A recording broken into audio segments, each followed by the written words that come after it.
अस्सलाम वालेकुम नाज़रीन, सुनो न्यूज़ पर आप देख रहे हैं प्रोग्राम लाइव विद जामी। मैं आपके साथ मोहम्मद अजमल जामी। सैलाब ज़दगान की सूरत हाल पर हमारी नज़र है। हमारे नुमाइंदगान खुसूसी और हमारे रिपोर्टर्स एंकर्स फील्ड में मौजूद हैं जो आपको मुल्क भर की सूरत हाल से आगाह रखे हुए हैं। हम उन तमाम पहलुओं पर भी नज़र रखे हुए हैं जो मुतासरीन को दरपेश हैं। अभी ताज़ा सूरत हाल अगर आपको बताऊँ तो सैलाब से पंजाब में 4000 देहात मुतासर हुए हैं। 13 लाख एकड़ ज़र राज़ी ज़ेर आब है। 60% कम चावल मिलेगा इन सैलाबों के बाद। अब जब सैलाब उतरेगा तो काउंटलेस स्टोरीज़ हैं जो अनफोल्ड होनी है। हुकूमत भी नज़र आ रही है, हमें रेस्क्यू एहलकार भी दिखाई दे रहे हैं, फलाही तंजीमें भी दिखाई दे रही हैं, लेकिन ये सब कुछ नाकाफ़ी है। हमारी अर्ज़ सिर्फ ये है कि सैलाब मुतासरीन की जो इज़्ज़त नफ्स है उसका ख़ास ख्याल रखा जाए, उनके दर्द को महसूस किया जाए और ऐसी टिकटॉक्स या ऐसी वीडियोज़ या ऐसे इश्तिहार शाया करने से गुरेज़ किया जाए जिससे उनके जज्बात को या उनकी इज़्ज़त नफ्स को ठेस पहुँचती है। इस सारी सूरत हाल में एक बार फिर भारत ने पाकिस्तान से रब्ता किया, ऑब्वियसली सिफारती ज़राए से, और सतलुज की जो सूरत हाल है उसमें मज़ीद सैलाब आ सकता है। कुछ ऐसी सूरत हाल सियालकोट में है, जनूबी पंजाब मुतासिर है, आगे कच्चे का इलाका है। अगर 8 से 10 लाख क्यूसेक करेला आया तो ये कच्चे का इलाका मुतासिर हो सकता है। अल्लाह इस सिलसिले में खैर करे, फजल करे।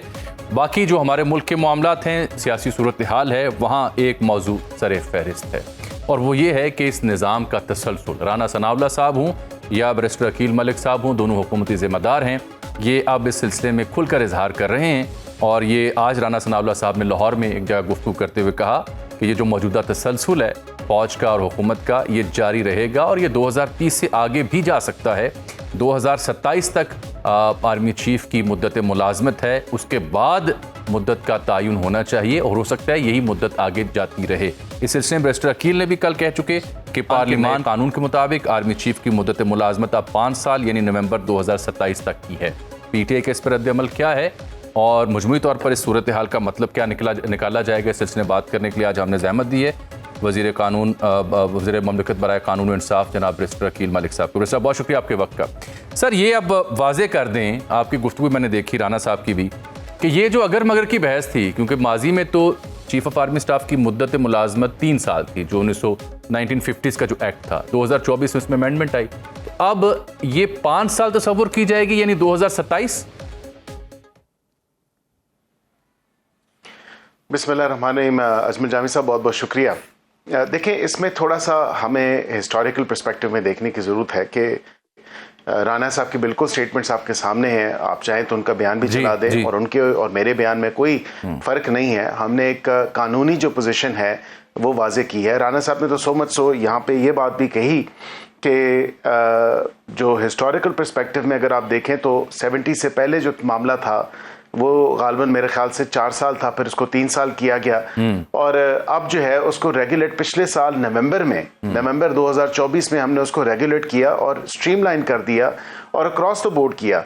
कोई पर्सन स्पेसिफिक जो है कोई अमेंडमेंट नहीं की गई। तीनों सर्विसेज चीफ, आर्मी, नेवी और एयर चीफ की, और एयर चीफ का तो यहाँ तक आप ये भी देखें कि एयर चीफ तो ऑलरेडी वो उस एक्सटेंशन से उस पीरियड में है, उनका 4था साल चल रहा है। तो पिछले साल नवंबर में पीटीआई के अहमकाना जो लोग हैं या खुद साख्ता लीडर हैं, वो बिल्कुल इस बात पे उन्होंने ना कुछ कहा ना कुछ बोले।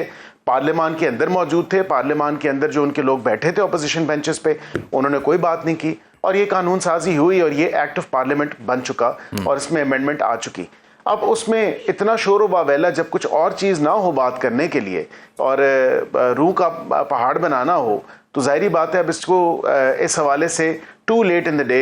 अब सितंबर आ चुका, सितंबर में 2025 में कहाँ नवंबर 2024, कहाँ सितंबर 2025 और अब ये मुद्दा उठाया जा रहा है। तो ये तो तय है कि 5 साल की वो स्ट्रीमलाइन ऑलरेडी हो चुकी हैं जो मुद्दत मुलाजमत थी और वो 5 साल का पीरियड है और उसमें अगर किसी, मैंने ये भी कह दिया कि वैसे तो किसी नोटिफिकेशन की जरूरत नहीं। जी, मैं ये आपसे जानना चाह रहा हूं कि इसमें इसी एक्ट में ये भी लिखा हुआ है कि इसमें अगर सर्विस मुकम्मल हो रही है तो उसका भी तलाक नहीं होगा, अगर उम्र की हद पूरी हो रही है तो उसका भी तलाक नहीं होगा अगर वो सर्विस में है।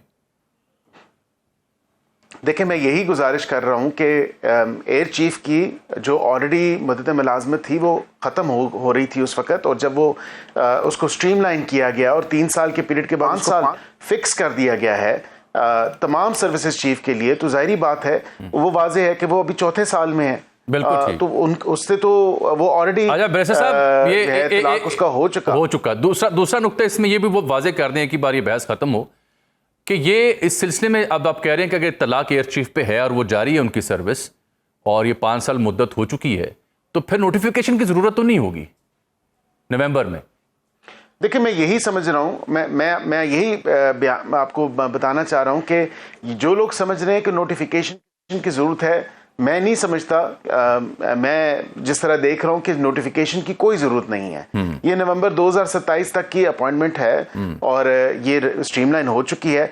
अगर कोई ऐसी महसूस की गई नोटिफिकेशन के हवाले से, तो ये फेडरल गवर्नमेंट का इस्तेकाक है, हमारा प्रेरोगेटिव है और हम बिल्कुल उसमें नोटिफिकेशन कर देंगे। वो तो कोई ऐसी जरूरत नहीं है। लेकिन अगर फिर भी कोई ऐसा मामला हुआ तो नोटिफिकेशन हो जाएगी, क्योंकि सबकी अक्रॉस द बोर्ड स्ट्रीमलाइन हो चुकी है। बिल्कुल ठीक। अच्छा ब्रेसर साहब, राणा साहब तो ये भी फरमा रहे हैं कि तसलसल 2030 से आगे भी हो सकता है, इससे क्या मुराद ली जाए? देखिए, कानून जो उसमें एज का जो एक फैक्टर था कि जब आपकी एक्सटेंशन हो तो फिर उसमें एज का फैक्टर नहीं होगा और वो एक्सटेंशन हो सकती है, उसमें कोई ऐसी बात नहीं है।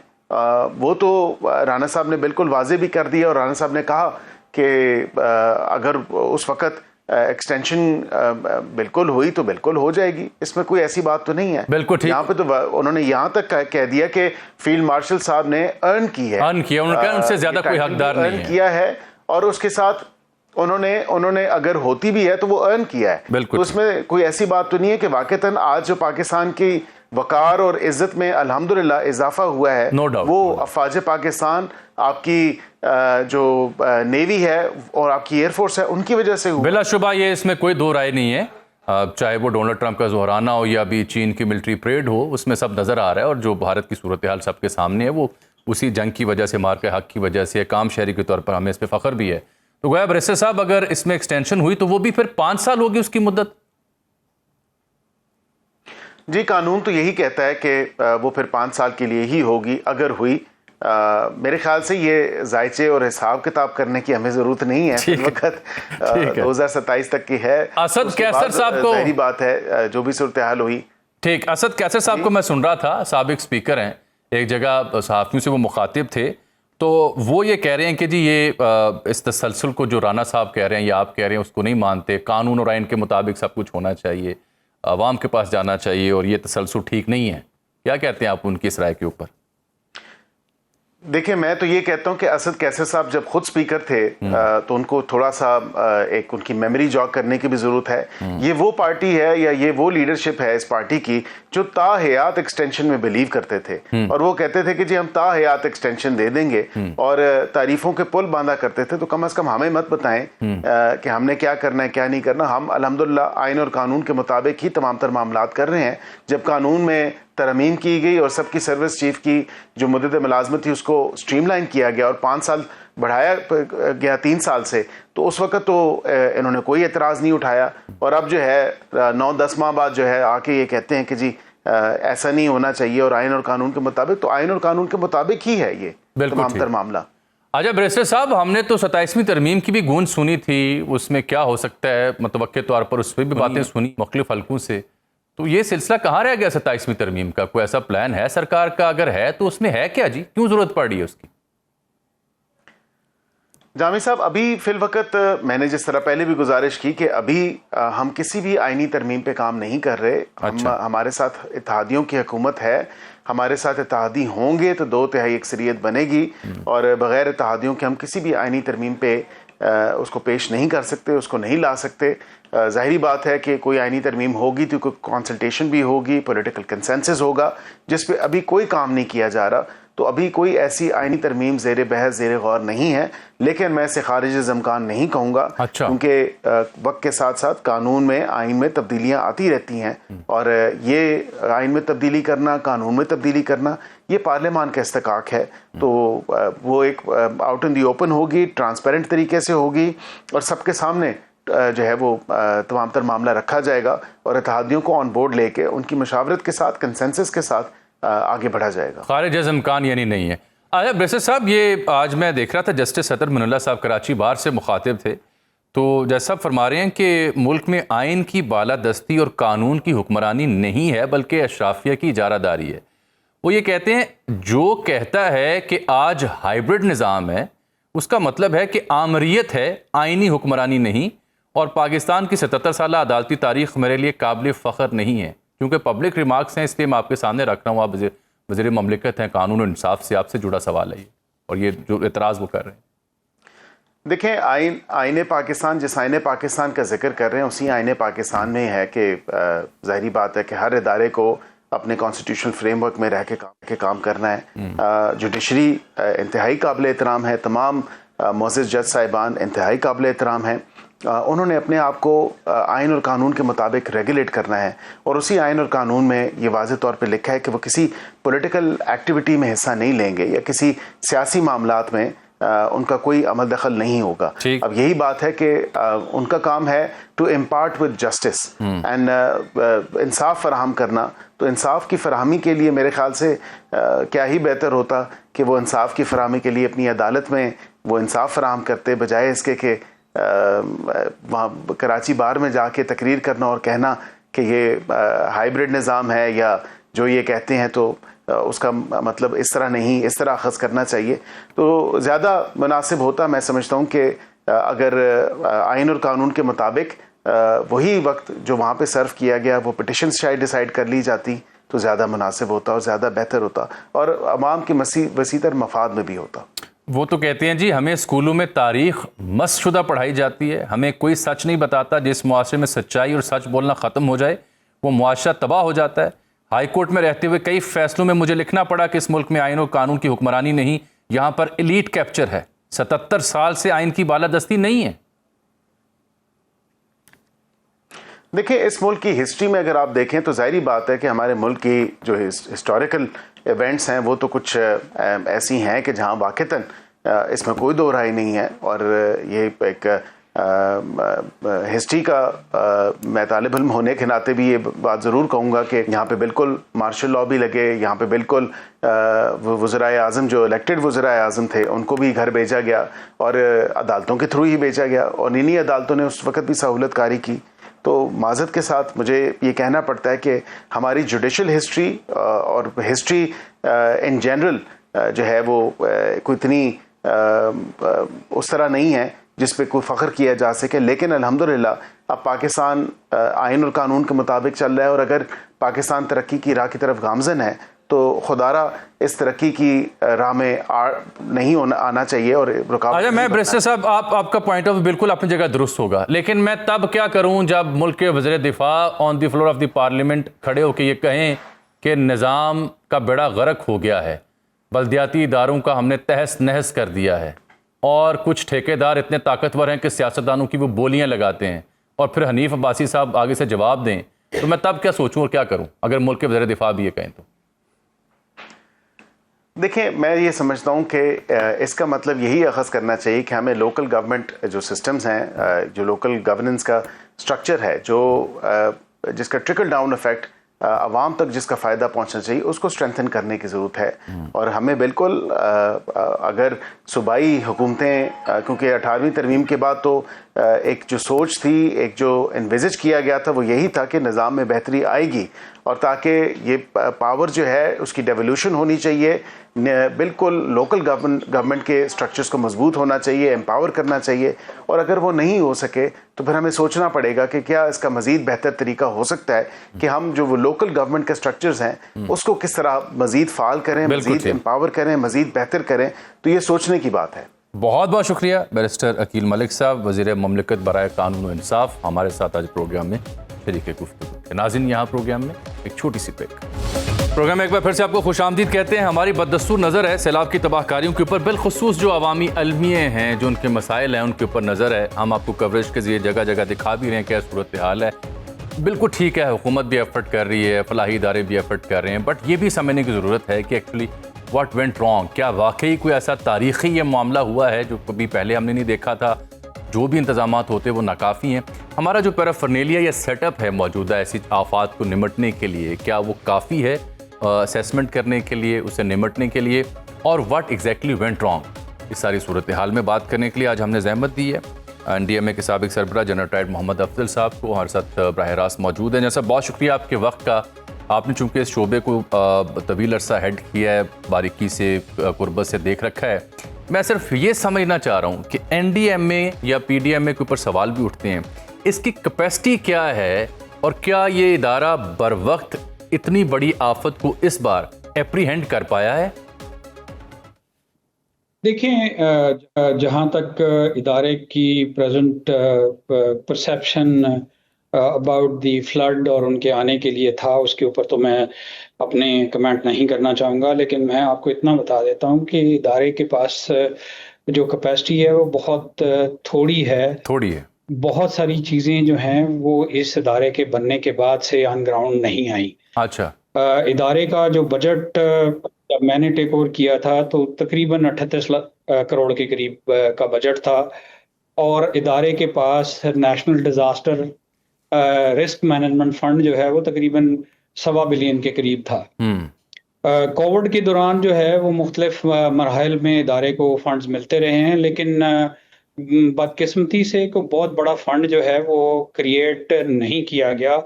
ऑल्दो मैं एक पेपर लिख के आया था डिजास्टर रिस्क फाइनेंसिंग का, जिसमें दुनिया में बहुत सारे इदारे हैं जो या तो बहुत ही कम इंटरेस्ट रेट पे या बगैर इंटरेस्ट के, जब आपके यहाँ कोई होता है इस तरह का डिजास्टर, उसके लिए फंडिंग देने के लिए तैयार हो जाते हैं।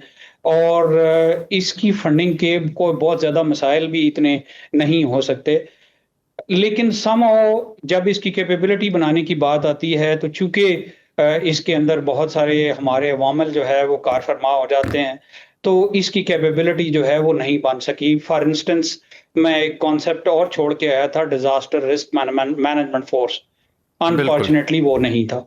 जनरल साहब, इससे पहले कि आप आगे चलें, कता कलामी की माजरत, नोइंग दी जो हम जितना वनरेबल है पाकिस्तान क्लाइमेट चेंज की वजह से, और एक अरसे से दुनिया भर के जो इदारे हैं सिलसिले प्रोडिक्ट कर रहे हैं, आपकी अपनी भी इसमें असेसमेंट होंगी, नोइंग दिस ऑल, अगर ये कैपेसिटी बिल्ड अप नहीं हुई, अगर बजट आप बता रहे हैं कि 38 करोड़ का सिर्फ था और जो रिलीफ का था वो सब 1.5 अरब रुपए के करीब था, तो ये फिर तो बहुत बड़ा ब्लंडर हुआ इस इदारे के साथ। देखिए, मैं आपको बताता हूँ, इस इदारे का जो बेसिक विजन और कॉन्सेप्ट था वो ये था कि ये इदारा सेल्फ सफिशिएंट हो जाए। लेकिन हमारे कुछ लीगल स्ट्रक्चर ऐसे हैं कि इदारे की जो पूरी कैपेसिटी है वो 5-6 हिस्सों में बट गई हुई है। फॉर इंस्टेंस, जो प्रोविंशियल डिजास्टर मैनेजमेंट अथॉरिटीज या डिपार्टमेंट्स हैं वो unfortunately national disaster management authority के नीचे नहीं आते लीगली, स्ट्रक्चरली और मैनेजमेंट के लिहाज से। इसी तरह जो डिस्ट्रिक्ट वाले हैं वो भी एनडीएमए के नीचे नहीं आते। और मैं आपको यहाँ पे ये भी बताना चाहूंगा कि इदारे को बहुत सारे और अवामल का भी सामना करना पड़ रहा है। मसलन आपका एक इदारा होता था सिविल डिफेंस, जिसका काम लगभग एनडीएमए के, वो इदारा आज भी एग्जिस्ट कर रहा है सूबों के अंदर, और वो काम कर रहा है, तनख्वाहें ले रहा है और बैठा हुआ है। तो उसका क्या फायदा है? 1122 एक ऐसा इदारा है जो तकरीबन अगर ये काम नहीं है तो सिमिलर काम है, जिसमें वो डिजास्टर के अंदर भी वो सारे अंजाम दे सकते हैं, वो भी मौजूद रहा। मैंने ऑलमोस्ट जो मेरा 1.5 साल, मैं 1 साल तकरीबन 7 महीने चेयरमैन एनडीएमए रहा हूं, और मैंने पूरा जोर लगा दिया कि इरा जो कि मेरे साथ ही काम कर रहा था, यानी मैं उसका भी सरबराह था, कि उस इदारे को मैं जम कर सकूं एनडीएमए में। एटलीस्ट वो मेरे 1.5-2 साल में नहीं हो सका। तो there is lot of duplication. फिर क्लाइमेट चेंज डायरेक्टली एक मिनिस्टर के अंडर होता है, जो कि एनडीएमए के साथ बहुत कम कोऑर्डिनेशन में होता है। वो एक अपनी जगह पे बात चलेगी। जो एक और इदारा है फेडरल फ्लड एफएफसी उसको करके कहते हैं, कमीशन, फेडरल फ्लड कमीशन। जी। उसका काम ये है कि वो दरियाओं की और फ्लड की हिफाजत कर सके। वो इदारा भी आज मौजूद है और वो अपने तय काम कर रहा है, बजट ले रहा है।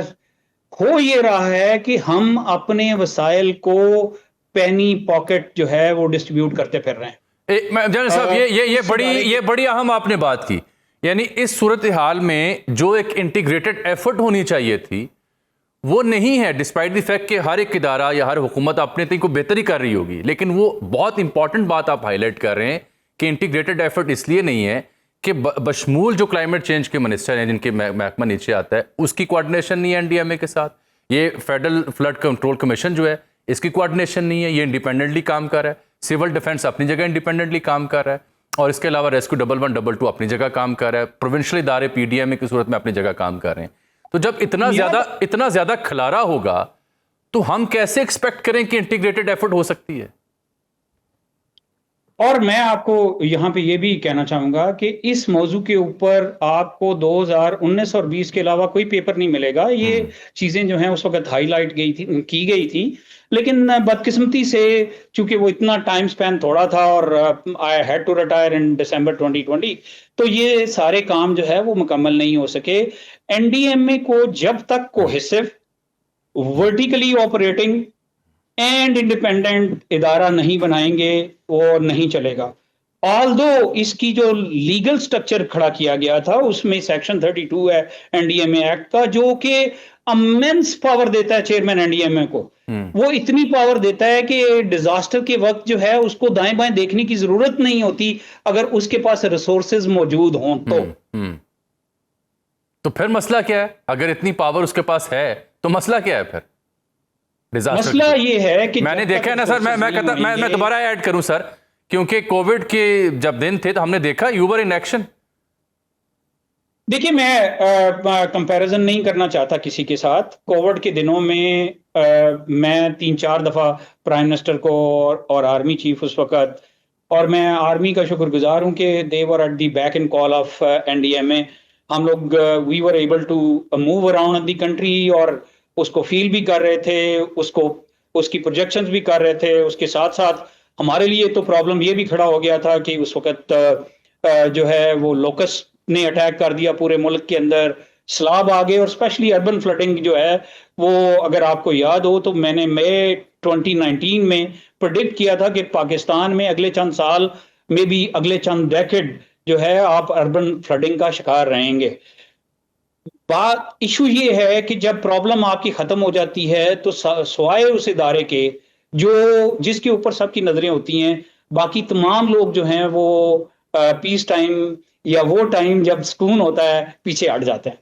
यही मसला है, यही मसला है सर। मुझे बहुत तेजी से सवाल आए हुए हैं क्योंकि अलमिया ये हैं। मुझे याद पड़ता है कराची की अर्बन फ्लडिंग के बारे में भी आपने बात की हुई थी, उस वक्त पब्लिक हुई आपकी स्टेटमेंट और वही कराची को हमने देखा। तो इसका मतलब यह है कि प्रॉब्लम इदारे में नहीं है, प्रॉब्लम पॉलिटिकल कंसेंसस में है, लीडरशिप के डिसीजन मेकिंग में है।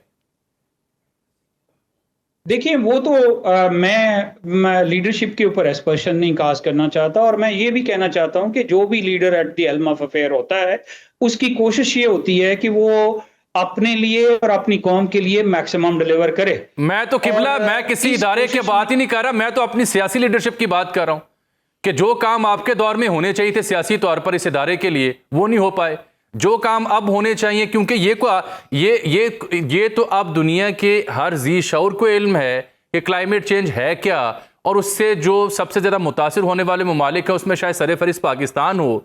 और हम ये बार बार मुजाहिरे देख रहे हैं कि ग्लेशियर पिघल रहे हैं, टेम्परेचर ऑन राइज है, अनप्रिडिक्टेबल रेन्स हैं, मानसून का स्पेल बदल गया, फसलें मुतासिर हो रही हैं, ज़रा ये राजी डूब रही है, बार बार हम देख रहे हैं, कोई नई बात तो नहीं है। जंगलात हमने रहने दिए, दरियाओं के किनारे हमने हाउसिंग सोसाइटीज़ बनाई। तो मैं बेसिकली सहाफ़ी या एक आम शहरी के तौर पर अपने सियासी रहनुमाओं से जो कि हुकूमत करते हैं उनकी क़यादत और फैसलों पर सवाल उठा रहा हूँ और आपकी एक्सपर्ट ओपिनियन ले रहा हूँ सर। देखिए, मैं जो है आपको एक प्रोफेशनल ओपिनियन तो दे सकता हूं, मैं पॉलिटिकल मुझे प्रोफेशनल ओपिनियन ही सर आपकी चाहिए। बिल्कुल, वो सियासी तबसरा मैंने कर दिया है। जी जी, वो आपने तबसरा कर दिया। मैं सिर्फ आपको इतना कहना चाहता हूं कि ये गवर्नमेंट जो भी उस टाइम की होगी और है और आगे होगी फ्यूचर में, उनको अपनी प्रायोरिटीज सेट करनी पड़ेंगी। क्लाइमेट चेंज जो है वो, मैं सिर्फ आपको कुछ नंबर शेयर करता हूं तो आप नॉर्मलिटी ऑफ सिचुएशन को रियलाइज करेंगे। 2013-14 में पाकिस्तान 18वें नंबर पे था क्लाइमेट चेंज के अंदर, और जब मैं चेयरमैन एनडीएमए बना हूं उस वक्त पाकिस्तान 5वें-6ठे के ऊपर तस्वर किया जाता था। मेरी आजकल की असेसमेंट ये है कि पाकिस्तान 3-4 नंबर पे आ चुका हुआ है, और by 2030 we will be the most vulnerable country in the world जिसका क्लाइमेट चेंज की वजह से असरात आ रहे होंगे। तो ये खाली फ्लड नहीं है, ये ग्लोव्स हैं जो कि इससे ज्यादा जालिम हैं। वो उसमें पत्थर होते हैं, उसमें बोल्डर्स होते हैं, उसमें स्नो होती है, उसमें हर चीज होती है और वो पूरे इलाके को तहस नहस कर देते हैं। बिल्कुल ठीक।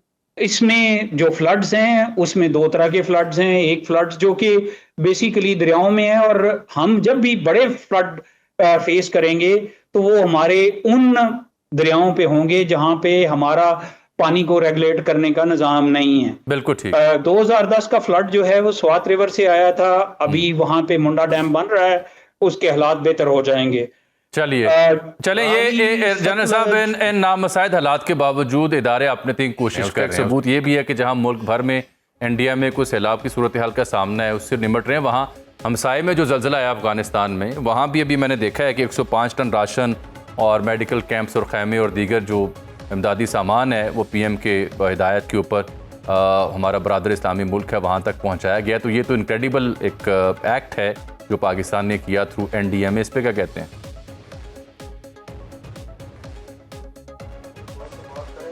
आप सुन पा रहे हैं सर? अपनी सप्लाईज के ऊपर जो है वो पूरा साल जो उसके पास रिसोर्सेज होते हैं उनके मुताबिक अपनी जो है वो रिकूप करता रहता है। और इस तरह की नागहानी आफत जब भी आती है तो वो उसको जब मैं चेयरमैन NDMA था तो we supplied it to almost 10 countries from our resources, जिसमें सीरिया था, पैलेस्टाइन था, बांग्लादेश था, श्रीलंका था।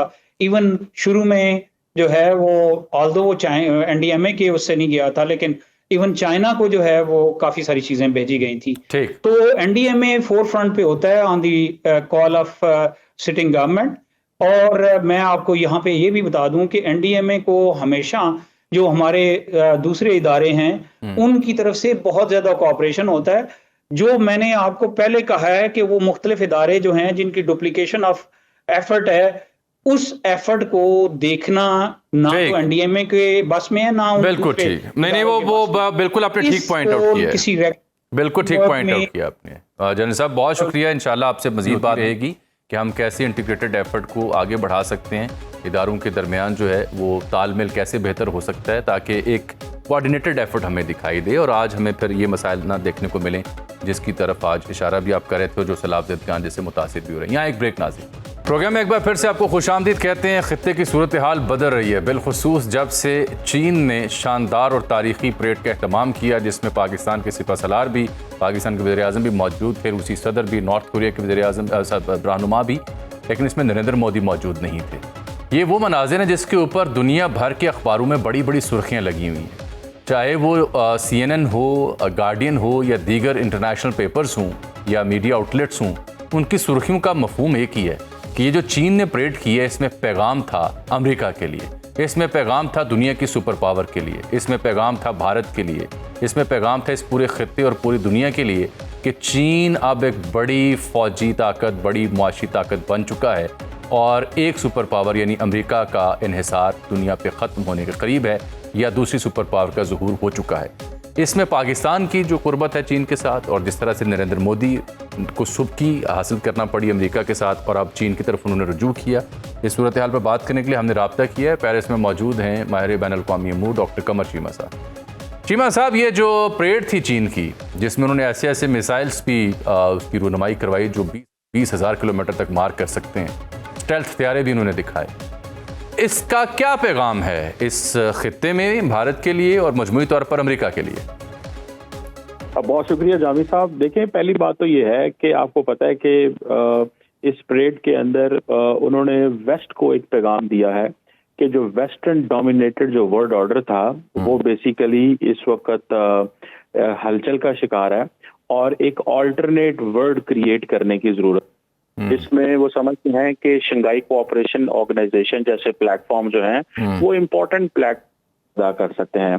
इसमें खास तौर पे उन्होंने ये जो समिट हुई है तियानजिन के अंदर, उसमें उन्होंने ये कहा है कि दुनिया के अंदर एक जो मल्टीपोलैरिटी को प्रमोट कर रहे हैं, वो कह रहे हैं कि एक इक्वल एंड ऑर्डरली मल्टीपोलैरिटी होनी चाहिए, यानी कि पावर जो है उसको वेस्ट से रेस्ट ऑफ द वर्ल्ड में आना चाहिए। चाइना उसमें इंपॉर्टेंट प्लेयर है।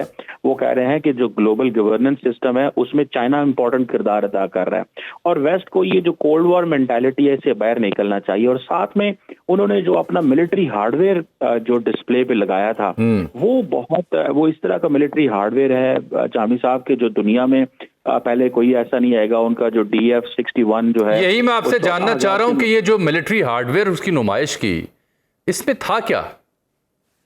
देखिए, इसमें डिफरेंट किस्म के वेपन्स थे। इसमें हाइपरसोनिक वेपन्स थे जो कि बेसिकली एडवांस मिसाइल मॉडल है, जो कि 14,000 किलोमीटर तक दूर मार करने वाले भी इंटरकॉन्टिनेंटल बैलिस्टिक मिसाइल जो हैं वो उन्होंने किए। इसके अलावा चाइना ने जो हाइपरसोनिक मिसाइल के अलावा उन्होंने एक लॉयल विंगमैन ड्रोन उसको जो है वो भी उन्होंने उसको इंट्रोड्यूस कराया, जो कि स्टेल्थ बेसिकली ड्रोन है, इंडियन लॉयल विंगमैन के नाम पे जाना जाता है। सो बेसिकली चाइना अपनी जो टेक्नोलॉजी है उसको दिखा रहा है और बता रहा है कि हमारे पास दुनिया की जो एडवांस और मॉडर्न टेक्नोलॉजी है वो मौजूद है। इसी तरह उन्होंने अपनी जो रोबोटिक डॉग्स या रोबोटिक वॉल्फ जैसे जो नए जो एक हथियार हैं वो इंट्रोड्यूस कराए हैं। वो समझते हैं कि बेसिकली जो चाइनीज जो गवर्नमेंट है या जो चाइनीज स्टेट है वो एक स्ट्रेटेजिक ट्रांसफॉर्मेशन से गुजरी है। तो उन्होंने अपनी टेक्नोलॉजी, अपना मिलिट्री हार्डवेयर में, जैसे मैंने हाइपरसोनिक मिसाइल का बताया कि ये सारे के सारे उनकी मिलिट्री जो फौज है उसके पास है। और चाइना आपको पता है ऑलरेडी अगले कुछ सालों तक अपनी फौज को कंप्लीटली रीवैम्प कर रहा है। अच्छा। और इस सिलसिले में उन्होंने आपको पता है उनका अपना डिफेंस बजट भी $300 अरब के करीब ले गए और वो स्टेप बाय स्टेप इसको बढ़ा रहे हैं। तो और इसमें एंटी शिप मिसाइल्स उन्होंने जो इंट्रोड्यूस कराए, अपनी नेवल पावर दिखाई, ड्रोन्स दिखाए, और खास तौर पे अपनी एयर कैपेबिलिटी जो है वो दिखाई। ये बताया कि हम दुनिया के हर कोने तक मार करने की जो सलाहियत है चाइनीज जो है वो रखते हैं। सो बेसिकली टेक्नोलॉजी का डिस्प्ले था, हाइपरसोनिक वेपन्स का डिस्प्ले था, ताकि बताया जा सके कि दुनिया जो है उसमें इंडिया, अमेरिका, चाइना के पास जो है वो हर तरह का मिलिट्री वेपन मौजूद है जिसमें दुनिया का। डॉक्टर साहब, ये बात तो अपनी जगह दुरुस्त है, लेकिन इस खित्ते की जब हम बात करेंगे तो पाकिस्तानी क़यादत तो वहाँ मौजूद थी, नरेंद्र मोदी उस परेड में नहीं थे। गो के नरेंद्र मोदी अब अमेरिका के हाथों जो सूखी हुई टैरिफ के बाद अब वो चीन की जानिब रजू कर रहे हैं, उस चीन की जानिब जिसके बारे में वो किसी ज़माने में किसी और लहजे में बात किया करते थे। अब उसके साथ तिजारती ताउन और दीगर बातें करेंगे। और चीन तिजारत करने में कभी हेजिटेट नहीं करता, बट स्ट्रेटिजिकली या डिफेंस के पॉइंट ऑफ व्यू से इस सारे वकूए के बाद कहाँ खड़ा है भारत और कहाँ खड़ा है पाकिस्तान जब चीन के साथ ताल्लुकात की बारी आएगी? देखिए, मैं आपको एक बात बताऊं कि जो चीन है वो पाकिस्तान की जो लीडरशिप है, प्राइम मिनिस्टर, वो चाइनीज प्रेसिडेंट से भी मिले हैं, वो चाइनीज प्रीमियर से भी मिले हैं। ठीक है, तो इट मींस कि ये लेवल ऑफ पार्टनर, पाकिस्तान का पार्टनरशिप का लेवल है कि हम प्राइम मिनिस्टर से भी मिल रहे हैं, प्रेसिडेंट से भी मिल रहे हैं, और वफूद की सतह पे जो है वो मुलाकात हुई है। चाइनीज जो है, इंडियंस जो है वो तो बेसिकली रिक्वेस्ट करने गए थे कि हमारे से ताल्लुकात ठीक करें। और फ्रैंकली अगर देखा जाए तो नरेंद्र मोदी 7 साल के बाद चाइना गए हैं, वो हर साल चाइना जाया करते थे। और आज इंडिया के अंदर ये बड़ी बहस शुरू हो गई है कि चाइना से भी ताल्लुकात खराब थे, अमेरिका के साथ भी ताल्लुकात इनके खराब हैं। तो ये बेसिकली नरेंद्र मोदी की खारजा पॉलिसी जो है वो भारत को एक बंद गली में लेके आ गई है। और चाइना को से बेसिकली वो चाइना जिससे वो अपने इलेक्शन में कहते थे, अभी थोड़े दिन पहले कह रहे थे कि जी पाकिस्तान और चाइना कट्टे जंग लड़ रहे थे और पाकिस्तान और चाइना पार्टनर हैं, चले गए हैं चाइना के पास और भीख मांग रहे हैं और कह रहे हैं जनाब के हमारे साथ मिल के बैठें, हमारे साथ इंगेज करें। बेसिकली तो वो उनका कहने का मकसद ये है कि ये पाकिस्तान और चाइना की जो पार्टनरशिप है उनको तोड़े, पर उनको ये पता नहीं, ये 78 साल का पुराना जो ताल्लुक है जिसे all weather strategic cooperative partnership जो है वो दोनों मुल्क कहते हैं। तो इंडियंस इस चीज से बड़े परेशान है और मोदी साहब के ऊपर प्रेशर आपको पता राहुल गांधी ने डाला था कि तुमने। जी बिल्कुल ठीक। डॉक्टर साहब बहुत शुक्रिया आपके कीमती वक्त का। जाने से पहले मैं आपको खबर दूं, जो डॉक्टर साहब इंडियन फॉरेन पॉलिसी का जिक्र कर रहे थे, जयशंकर उनके एक्सटर्नल अफेयर्स के यानी वज़ीर ख़ारजा हैं, उनके बारे में कहा जाता है कि उन्होंने अपने तमाम जो एक्स थे वो अमेरिका के साथ जो फॉरेन पॉलिसी थी उस बास्केट में डाल दिए थे। एक अरसा उन्होंने काम किया अमेरिका के साथ ताल्लुकात के ऊपर, लेकिन अब जब डोनाल्ड ट्रंप एक्शन में आए और टैरिफ पर टैरिफ लगाया तो ताल्लुकात का बेड़ा गर्क हुआ। उसके बाद अब जब इंडिया ने रुख किया है, ये मैं आपको इंडियन मुख्तलिफ ओपेट्स को जानने के बाद, उनके माहिरीन को सुनने के बाद ये तज्जिया या ख़बर दे रहा हूँ, उसके बाद जब अब भारत चीन की जानिब रुजू कर रहा है तो हमारी तलात ये हैं कि इस सिलसिले में जयशंकर को कंसल्ट नहीं किया जा रहा। अब ये किसी और पैमाने पर किसी और तरीके से चीन की तरफ रजू किया जा रहा है। फेस वैल्यू तो उनकी है, लेकिन अंदर खाते उनके ऊपर ये इल्ज़ाम भी है या उनके ऊपर ये तनकीद भी हो रही है कि आप तो हमें अमेरिका लेके चले थे और वहाँ पे जो हमारा दुर्गत बनी, जो हाल हुआ वो आपके सामने है। अब हमें चीन के साथ तो कोई मामला करने दें ताकि कोई बचत हो सके। अपने होम क्राउड को भी उन्होंने एड्रेस करना है, लेकिन फ़िलहाल सुबह फिर सुबह है। पाकिस्तान के लिए अच्छी खबर है इस सिलसिले में जो आपके सामने आई है। आज के लिए नाज़रीन इतना ही, इजाज़त दीजिए। मुलाकात अगले प्रोग्राम में, तब तक के लिए अल्लाह हाफ़िज़।